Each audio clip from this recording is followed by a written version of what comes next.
जहांगीरपुरी में राजनीतिक रोटियां सीखने के लिए जा रहे हैं।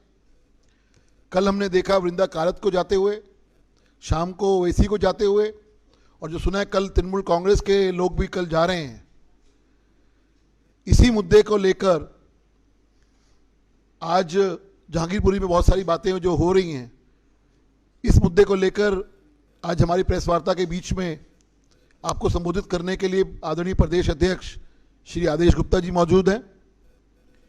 उनके साथ हमारे लीडर ऑफ अपोजिशन आदरणीय श्री रामवीर सिंह विदुड़ी जी मौजूद हैं।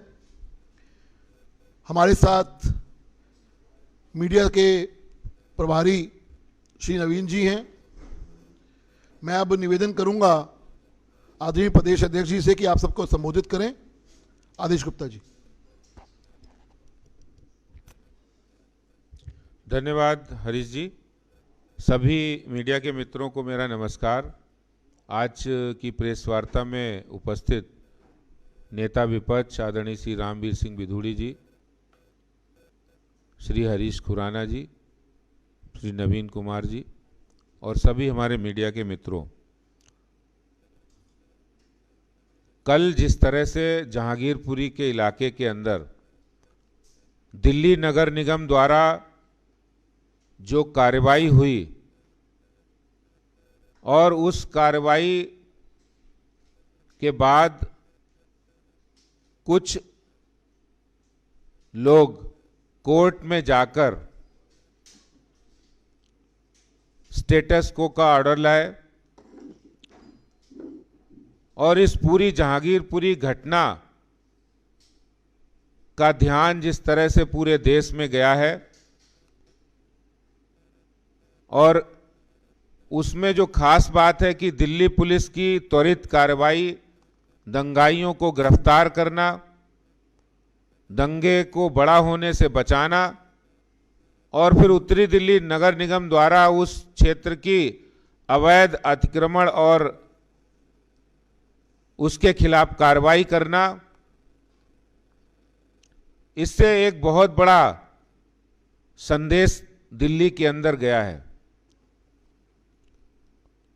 लेकिन इस संदेश के बारे में जिस तरह से दंगाइयों का, अतिक्रमण करने वालों का समर्थन करने वाले लोग जो सक्रिय हो गए हैं, कि कैसे पूरे देश ने देखा कि दंगाइयों को, उनके अवैध धंधों को, अवैध अतिक्रमण को बचाने के लिए इस देश के अंदर वही गैंग सक्रिय हो गया है, वही राजनीति शुरू हो गई है जिन्होंने 60-70 साल इस देश के अंदर धर्म के आधार पर विभाजनकारी राजनीति को अपना आश्रय बनाया और देश के अंदर शासन किया, यानी फूट डालो और राज करो।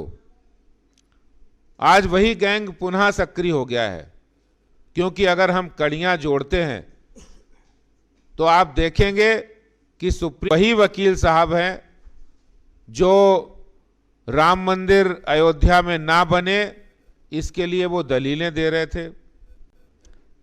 जब सुप्रीम कोर्ट में राम मंदिर की सुनवाई हो रही थी तो डेट पर डेट मिल जाए, तारीख बढ़ जाए, सुनवाई ना हो और ये चुनाव से पहले सुनवाई ना हो, इस तरह की दलीलें देकर वो अयोध्या में राम मंदिर ना बने इसकी कोशिश में लगे थे। ये वही वकील साहब हैं, ये वही वकील साहब हैं जो राम जी के अस्तित्व पर सवालिया निशान खड़ा करते हैं। और ये जो संगठन कोर्ट में गया दंगाइयों की अवैध कारोबार को बचाने के लिए, ये वही संगठन है जो दिल्ली और उत्तराखंड और पूरे देश में आम आदमी पार्टी हो, कांग्रेस हो, उनको वर्षों वर्ष तक समर्थन देने का काम किया है। इसलिए इससे एक बात तो स्पष्ट हो गई है कि ये जो दंगाइयों के ऊपर जो कार्रवाई हुई, जो अतिक्रमण हटाने पर जो कार्रवाई हुई है, उससे एक बौखलाहट नजर आ रही है और इसी बौखलाहट का नतीजा है कि उनकी कम्युनिस्ट पार्टी की जो नेता हैं वो भी उस ऑर्डर को लेकर वहां पहुंची है। ये गठबंधन साफ नजर आ रहा है कि इस देश के अंदर रोहिंग्या और बांग्लादेशी जो लोग रह रहे हैं और जिन्होंने इस दिल्ली के अंदर अवैध रूप से अतिक्रमण कर रखा है, उनको बचाने के लिए तो वो लोग कोर्ट तक चले जा रहे हैं। और उनको जिस समय दंगाई वहां पर पथराव कर रहे थे, तिरंगे पर पथराव कर रहे थे, गोलियां चला रहे थे निर्दोष लोगों पर, और उनको बचाने आई दिल्ली पुलिस पर भी गोलियों से वार कर रहे थे, पथराव कर रहे थे, तो कोई नहीं आया। कोई आम आदमी पार्टी नहीं थी, कोई कांग्रेस नहीं थी, कोई कम्युनिस्ट पार्टी वहां नहीं थी, किसी के आंसू नहीं निकले। लेकिन अब रोहिंग्या और बांग्लादेशियों को बचाने के लिए, क्योंकि दिल्ली में रोहिंग्या और बांग्लादेशी के सरपरस्त कौन है, उनके सरगना कौन है, सब लोग जानते हैं कि पहले कांग्रेस ने इन्हें बसाया है और उसके बाद आम आदमी पार्टी उनको फ्री में राशन, फ्री में पानी, फ्री में बिजली और उनको कैश भी, और इसके साथ साथ उनको सरकारी जमीन पर कब्जा भी। ये काम दिल्ली की आम आदमी पार्टी सरकार ने किया है। इसीलिए पूरी दिल्ली में आप जाएंगे कहीं भी, जहां जहां आम आदमी पार्टी के विधायक हैं, जहां जहां आम आदमी पार्टी के पार्षद हैं, वहां रोहिंग्या बांग्लादेशियों को अवैध रूप से पोषित करने का काम, उनको पानी, बिजली, राशन देने का काम कर रहे हैं, उनको शेल्टर देने का काम कर रहे हैं, क्योंकि वो एक वोट बैंक के रूप में उनका इस्तेमाल कर रहे हैं। वोट बैंक के रूप में उनका इस्तेमाल कर रहे हैं। एक तरफ वो उदाहरण है कि जब वहां पर बुलडोजर चलता है तो बुलडोजर कोई जाति धर्म के आधार पर नहीं चलता है, अतिक्रमण जिसने किया है उसके खिलाफ चल रहा है। और मैं माननीय उच्चतम न्यायालय की टिप्पणी पर कुछ नहीं कहना चाहता हूं, लेकिन जिस तरह से वहां पर जो लोग गए उनको बचाने के लिए, और उसके बाद जहांगीरपुरी के अंदर जो लोग जा रहे हैं, वो वही लोग हैं जो देश के अंदर अभी तक शासन किया है। जनता ने उनको आज एक किनारे कर दिया है, कूड़ा करकट की तरह फेंक दिया है। अब उनको दर्द हो रहा है, बौखलाहट हो गई है कि ऐसा कैसे हो सकता है, कैसे हम दंगा कराए, कैसे हम देश का माहौल खराब करें। इसलिए वो रोहिंग्या और बांग्लादेशियों के अवैध अतिक्रमण को बचाने के लिए वो भी जा रहे हैं। आज कांग्रेस के नेता भी पहुंचे हैं, कल कम्युनिस्ट नेता पहुंची थी, आम आदमी पार्टी के लोग शामिल हैं, और सुना है कल जो उनकी सबसे बड़ी सरगना जो वहां बंगाल की, वो भी यहां आने वाली है। मैं आज पूरे देश के सभी लोगों को कहना चाहता हूं कि सब लोगों ने देख लिया है कि दंगाइयों को, बांग्लादेशी रोहिंग्या को बचाने का काम किसने किया है। ये वही लोग हैं जो टुकड़े टुकड़े गैंग का समर्थन करने पहुंच जाते हैं। ये वही लोग हैं जो सर्जिकल स्ट्राइक पर सवालिया निशान खड़ा करते हैं, सेना के लिए कोई एप्रिसिएशन नहीं करते हैं, लेकिन सर्जिकल स्ट्राइक पर सवालिया निशान खड़ा करते हैं। जेएनयू में टुकड़े टुकड़े गैंग का समर्थन करने पहुंच जाते हैं। दिल्ली के अंदर द कश्मीर फाइल को टैक्स फ्री नहीं करते हैं और विधानसभा में बड़ी अट्टहास और अपमानजनक शब्द कहते हैं। ये वही सारी लिंक पूरे देश ने देख लिया और वो लिंक आज साफ दिख रहा है। और आज माननीय उच्चतम न्यायालय ने जो सुनवाई की है, वो सब दल उसको, भारतीय जनता पार्टी उसका पूरा पालन करेगी। निगम भी पूरा पालन कर रहा है। निगम की जो कार्रवाई हुई है वो कार्रवाई निरंतर जारी रहने वाली कार्रवाई है। और हमने उत्तरी दिल्ली नगर निगम के मेयर को पत्र लिखा था, और आने वाले समय के अंदर हम दक्षिणी दिल्ली और पूर्वी दिल्ली निगम के मेयर को भी ये पत्र लिखने वाले हैं कि आप कोई भी दिल्ली के अंदर रोहिंग्या बांग्लादेशी इलाकों के अंदर कोई भी अवैध अतिक्रमण है तो उसको तुरंत आप हटाइए। दिल्ली में रोहिंग्या बांग्लादेशियों की जगह नहीं है। यहां मैं कहना चाहता हूं, अफसोस के साथ दिल्ली सरकार ने 5 साल पहले जो पिटीशन हाई कोर्ट में है उसका आज तक जवाब नहीं दिया है। अरे आपको जवाब देना चाहिए, प्रोसिक्यूशन आपके पास है, आप पहल करेंगे फिर आगे मदद होगी। लेकिन दिल्ली सरकार इसलिए मदद नहीं कर रही है क्योंकि आम आदमी पार्टी उसको वोट बैंक के रूप में इस्तेमाल कर रही है। इसलिए मैं मित्रों ये बात कहने के लिए आज आपके बीच आया हूं। बहुत बहुत धन्यवाद। धन्यवाद अध्यक्ष जी। अब मैं निवेदन करूंगा हमारे विधानसभा में विपक्ष के नेता श्री रामवीर सिंह विदुरी जी से कि आप सबको संबोधित करें। विदुरी जी।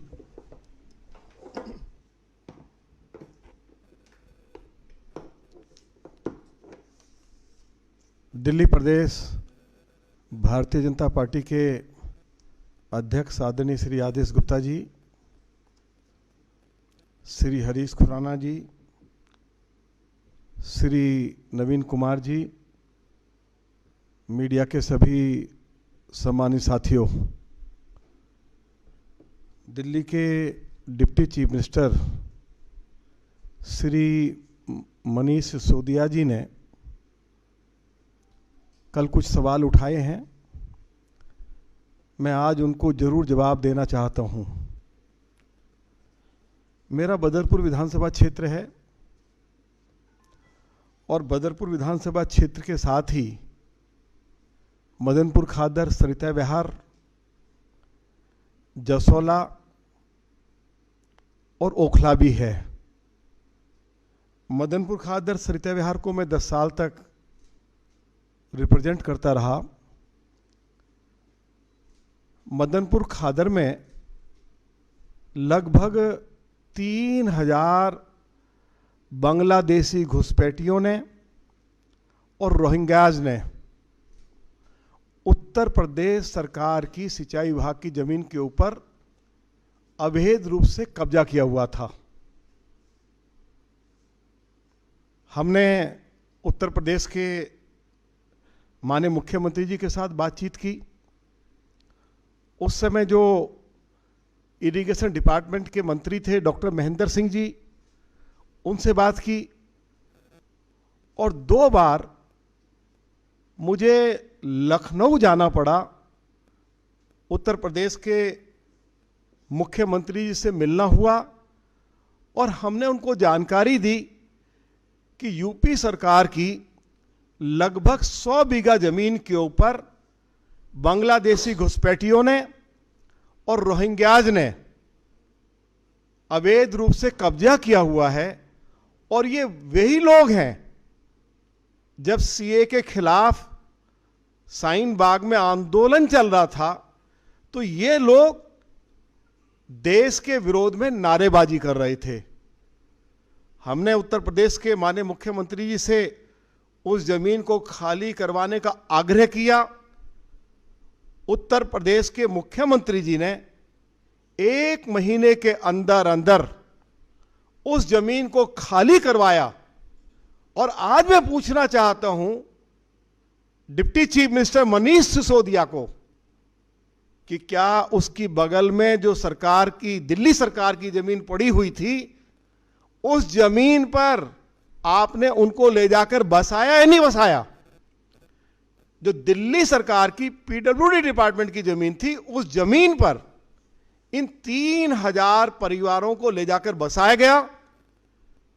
प्रत्येक व्यक्ति को 10-10 हजार रुपए की आर्थिक सहायता दी गई, मुफ्त बिजली दी गई, मुफ्त पानी की व्यवस्था की गई, राशन की व्यवस्था की, ट्रांसपोर्ट की व्यवस्था की।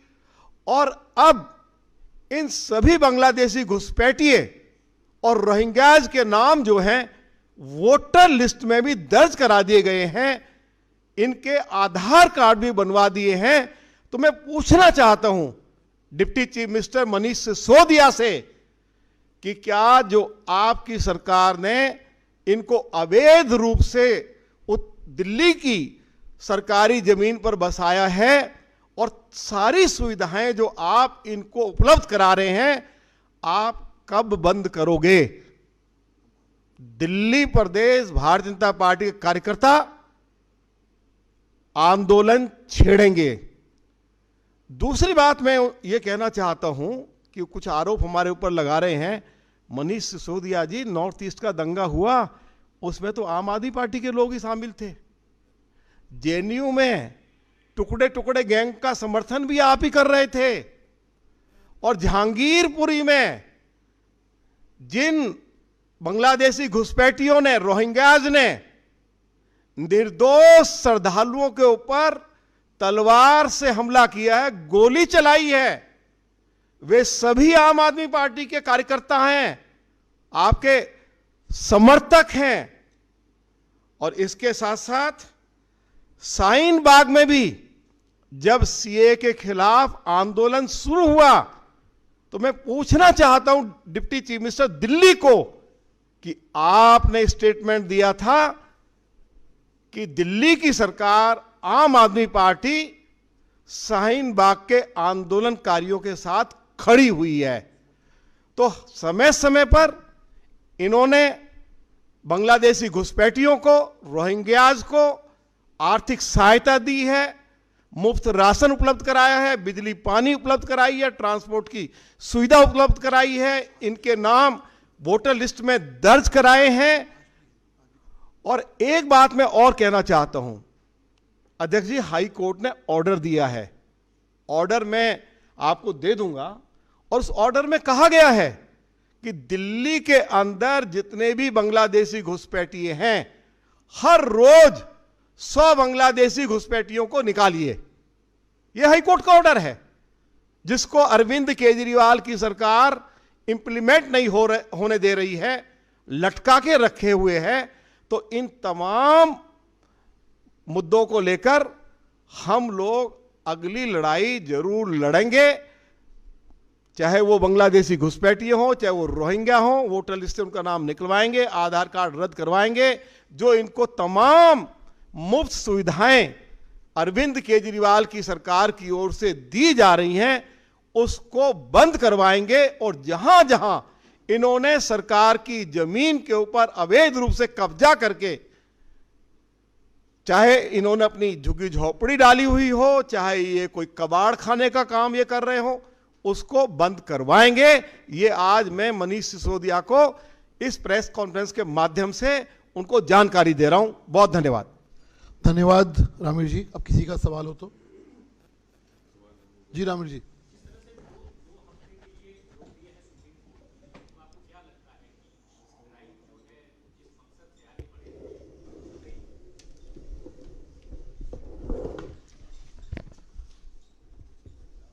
देखिए, जो माननीय उच्चतम न्यायालय ने आदेश दिया है, 2 हफ्ते के लिए स्टेटस को किया है, आगे निगम तो हमेशा ही कार्रवाई करता है। निगम ने सारे वहाँ की माननीय उच्चतम न्यायालय ने कहा दिया, सारी वीडियोग्राफी करके और सारे वहाँ के जो डॉक्यूमेंट्स है वहाँ को उनको करके करे। और जो निगम की ओर से जो वकील खड़े हुए थे, उन्होंने भी पूरी तरह से कहा है कि जो भी निगम ने कार्रवाई की है वो बिल्कुल न्यायपूर्ण है। और इस तरह के इन्फोर्समेंट रिमूवल अभियान के लिए किसी भी तरह की नोटिस की जरूरत नहीं होती है।